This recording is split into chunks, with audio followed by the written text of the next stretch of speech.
नमस्कार, मैं प्रियांजलि। स्वागत है आपका द टाइम्स ऑफ हिंद में। बॉलीवुड एक्ट्रेस कंगना रनौत के लिए बुधवार का दिन काफी मुश्किलों से भरा रहा। बीएमसी ने कंगना के मुंबई पहुंचने से पहले ही उनकी ऑफिस की बिल्डिंग को तोड़ दिया। वहीं इस मामले को लेकर सोशल मीडिया पर भी जबरदस्त हंगामा देखने को मिला। आइए जानते हैं पश्चिमी चंपारण जिले के चनपटिया विधानसभा क्षेत्र के युवा नेता उम्मीदवार मनीष कश्यप से कि उनका इस पर क्या कहना है। नमस्कार मनीष कश्यप जी, स्वागत है आपका द टाइम्स ऑफ हिंद में।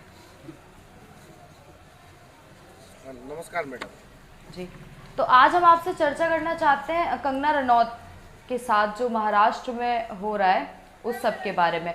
तो आपको क्या लगता है, हाल ही में जो महाराष्ट्र में हुआ है, कुछ बातें कंगना रनौत ने बोली हैं और कुछ बातें सिर्फ सैनिकों ने बोली हैं, तो क्या लगता है आपको, इस पर आपका क्या कहना है?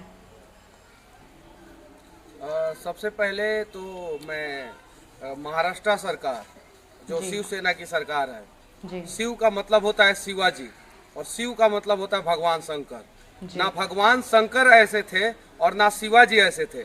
शिवाजी के नाम पे कलंक है शिवसेना और शिवाजी के नाम पे कलंक है महाराष्ट्र की सरकार। शिव के नाम पे कलंक है महाराष्ट्र की सरकार। मैं दावे के साथ कह सकता हूँ इतना घटिया सरकार पूरे भारत में कहीं भी नहीं है। मुंबई में कम से कम 5000 ऐसे बड़े लोग हैं जिन्होंने अतिक्रमण किया हुआ है, गलत जगह पे अपना घर बनाया हुआ है, लेकिन कंगना रनावत को सिर्फ परेशान करने के लिए उनका घर तोड़ दिया गया, उन्हें समय नहीं दिया गया। एक महिला का सम्मान भारत का हर एक इंसान को करना चाहिए, लेकिन इसी भारत में मुंबई एक ऐसा जगह है जहां पे एक महिला का अपमान हुआ है और 130 करोड़ भारत के लोग जो है आज मौन है। आज 130 करोड़ लोगों को आवाज उठाना चाहिए और शिवसेना को, उद्धव ठाकरे को, आदित्य ठाकरे को और महाराष्ट्र सरकार को उखाड़ के फेंक देना चाहिए। तो मेरा अगला सवाल आपसे ये है कि कंगना का मुंबई को पीओके बोलना कहां तक सही था और कहां तक गलत था, आप क्या कहना चाहेंगे इस बारे में? कंगना ने इसमें कुछ गलत नहीं बोला था। पीओके पाक ओकुपाई कश्मीर है जो भारत का अभिन्न अंग है और वहाँ पे भारत के हक में आवाज उठाना गुनाह है। वहाँ का जो सरकार है वो भारत के हक में जो लोग आवाज उठाता है उसका आवाज को दबाता है। कंगना रनावत भारत के हक में, हिंदुओं के हक में अगर बॉलीवुड में आवाज उठाती है तो उसके आवाज को दबाया जाता है। तो फिर पीओके में और मुंबई प्रशासन में, बॉलीवुड में कोई फर्क नहीं है। लेकिन कुछ बुद्धिजीवी है जो कहने से डरते हैं। हम कहते हैं अमिताभ बच्चन महानायक है, महानायक नहीं है। ये इनको कहा जा सकता है महा, जितना घटिया शब्द इस्तेमाल किया जाए उतना कम है। बॉलीवुड में कंगना रनावत एक ऐसी एक्ट्रेस है जिसने बहुत स्ट्रगल किया है। शुरू के दिनों में उसको बहुत सारी समस्याओं को झेलना पड़ा है और आज आके जो है वो बॉलीवुड की सारी समस्याओं को अगर पटल पे रखती है तो गलत नहीं है। एक टीम है बॉलीवुड में जो सिर्फ और सिर्फ हिंदू विरोधी फिल्म बनाता है, सिर्फ हिंदुओं के अंधविश्वास को फिल्मों में दिखाता है, बाकी दूसरे धर्म के अंधविश्वास को फिल्मों में नहीं दिखाता है। कहां तक सही है ये? अगर दूसरे धर्मों के अंधविश्वास पे कंगना रनावत बोल देती है तो कंगना रनावत को दबाने की कोशिश किया जाता है। तो पीओके और मुंबई का बॉलीवुड में कोई फर्क नहीं है। दूसरा, अब आते हैं मुंबई के सरकार पे। शिवसेना एक ऐसी सरकार है जिसके खिलाफ अगर कोई कुछ बोल देता है तो उसके दुकान में तोड़फोड़ करते हैं ये लोग। शिवसेना एक ऐसी सरकार है जिसके खिलाफ कोई कुछ बोल देता है तो उसका माथा छील देते हैं, बाल छील देते हैं ये लोग। तो पीओके में और अभी मुंबई में जो सरकार है उसमें कोई फर्क नहीं है और मैं दावे के साथ कह सकता हूं पीओके से भी ज्यादा घटिया स्थिति में शिवसेना ने मुंबई को पहुंचा दिया है। मुंबई शिवसेना के बाप का नहीं है, उनके दादा का नहीं है। मुंबई इस देश के 137 करोड़ हिंदुस्तानियों का है और जितना अधिकार उद्धव ठाकरे का मुंबई पे बनता है उतना अधिकार मनीष कश्यप का भी मुंबई पे बनता है और कंगना रनावत का भी मुंबई पे बनता है। हाँ, अभी देश के लोग जो है थोड़ा शांत है। अगर सबक सिखाना शुरू कर देंगे तो ये उद्धव ठाकरे के लिए पूरी दुनिया छोटी पड़ जाएगी। मैं फिर से उद्धव ठाकरे को कहना चाहता हूं कि कंगना को कमजोर मत समझो, कंगना के साथ पूरा हिंदुस्तान खड़ा है। और जिस दिन कंगना के साथ तुमने कुछ गलत करने की कोशिश की, उद्धव ठाकरे, तुम्हारे लिए पूरी दुनिया छोटी पड़ जाएगी। और तुम मुंबई की बात करते हो ना, हम मुंबई में आके तुमको सबक सिखाएंगे उद्धव मेरा ठाकरे। अगला सवाल आपसे ये है कि बीएमसी ने कंगना रनौत के मणिकर्णिका नामक जो ऑफिस था उसको गिरा दिया। उनको 10:30 बजे नोटिस दिया गया और 11 बजे उनका ऑफिस गिरा दिया गया, तो ये कहां से सही है? 10:30 बजे नोटिस का जवाब देना था मैडम, और नोटिस के जवाब देने से पहले वहां पे जेसीबी 10 बजे भेज दिया गया था। यानी पूरा मूड बना लिया गया था कि जवाब कुछ भी आए, जवाब को रिजेक्ट कर देना है और बिल्डिंग को गिरा देना है। मुंबई में 92,000 अवैध बिल्डिंग है जो हर एक न्यूज चैनल पे दिखाया जा रहा है। हालांकि मुंबई महानगर पालिका जो कहती है कि हमारे पास कर्मचारी नहीं है इसलिए हम नहीं गिरा सकते हैं, तो तुम्हारे पास नया कर्मचारी कहां से पैदा हो गया कंगना का बिल्डिंग गिराने के लिए? पहली बात। दूसरी बात, कंगना का बिल्डिंग जो है वो अवैध नहीं है, इलीगल नहीं है। सबसे पहले मुंबई बीएमसी के उन अधिकारियों को पकड़ा जाए कि कंगना रनावत जब बिल्डिंग बना रही थी तो इन लोगों ने क्यों नहीं रोका। कंगना रनावत ने जब बृहत मुंबई महानगर पालिका से अपने बिल्डिंग का नक्शा पास कराई, फायर फाइटिंग सिस्टम का नक्शा पास कराई, तो इन लोगों ने क्यों नहीं रोका?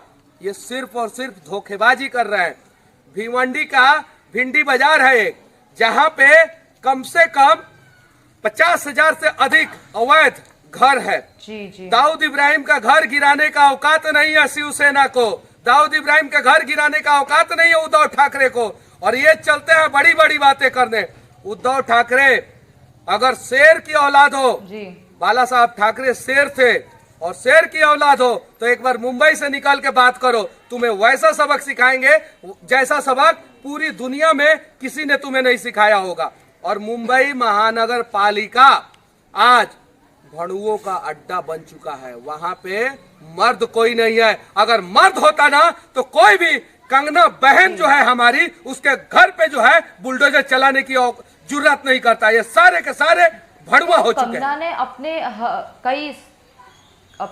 अपने कई स्टेटमेंट के साथ कश्मीरी पंडितों का जिक्र किया है। उनका कहना है कि मुंबई में उनको जैसे पीओके में कश्मीरी पंडितों को के साथ बर्ताव किया जाता है, वैसा उनका मुंबई में हो रहा है। तो उस पे आपका क्या कहना है? देखिए, जैसे कश्मीर में कश्मीरी पंडितों के साथ बर्ताव हुआ है, वैसे ही मुंबई में अगर कोई साधारण परिवार से लड़का चला जाए बॉलीवुड में एक्टर बनने के लिए, तो उसे सुशांत सिंह राजपूत बना देते हैं। कोई अगर साधारण परिवार की लड़की चली जाए एक्टर बनने के लिए, तो उसे कंगना रनौत बना देते हैं। ये लोग प्रताड़ित करते हैं। कश्मीरी पंडितों को कश्मीर में जितना नहीं प्रताड़ित किया गया, उससे ज्यादा मुंबई के बॉलीवुड में राष्ट्रवादी, हिंदूवादी और अच्छे लोगों को प्रताड़ित किया जाता है। साधारण परिवार से गए हुए युवाओं को प्रताड़ित किया जाता है। बिहार से गए हुए युवाओं को प्रताड़ित किया जाता है। कंगना जैसी जो स्वाभिमान के साथ समझौता नहीं करती हैं, वैसे लोगों को प्रताड़ित किया जाता है। ये लोग तो इतना नीचे गिर गए हैं कि कंगना जब अपनी स्ट्रगलिंग पीरियड में फिल्म कर रही थी, उस समय के फिल्मों का फोटो वायरल करके कह रहे हैं कि क्या यही झांसी की रानी है। ये इतने घटिया मानसिकता के हैं। कल अगर इनके बीबी का फोटो, आदित्य ठाकरे के माँ का फोटो अगर वायरल करना शुरू कर दिया जाए तो फिर ये कहाँ के रहेंगे, सोचने वाली बात है। इसीलिए किसी भी औरत का सम्मान करना हमारा धर्म बनता है। और ये धर्म जो है बाला साहब ठाकरे शायद से आदित्य ठाकरे और उद्धव ठाकरे को अच्छे से नहीं समझाए हैं, इसलिए वो लोग आज जो है मर्द नहीं है, भड़ुआ बन चुके हैं। ये सारा जो कंगना रनौत ने जो भी बोलना शुरू किया है वो सुशांत सिंह राजपूत केस से शुरू हुआ था, लेकिन अब ऐसा लग रहा है कि कंगना रनौत को निशाना बना लिया है मुंबई में। तो उस पर आपका क्या कहना है?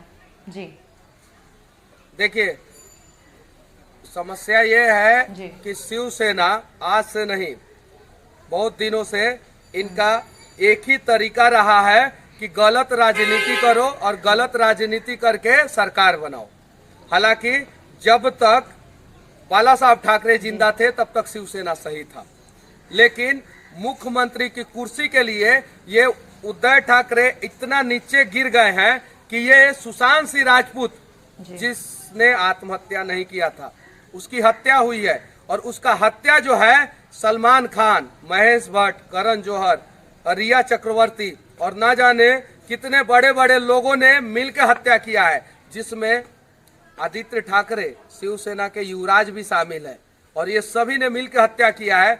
उसको बचाने के लिए, हत्यारों को बचाने के लिए सुशांत सिंह राजपूत का जो केस है, ये लोग सीबीआई को पहले नहीं देना चाहते थे।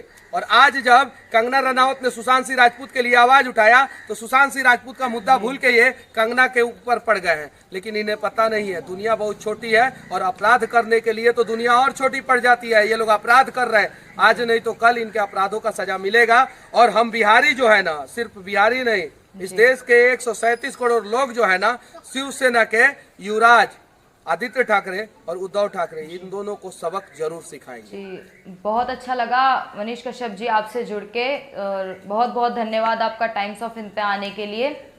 और इसी के साथ हम आपसे विदा लेना चाहते हैं। धन्यवाद। धन्यवाद मेलो।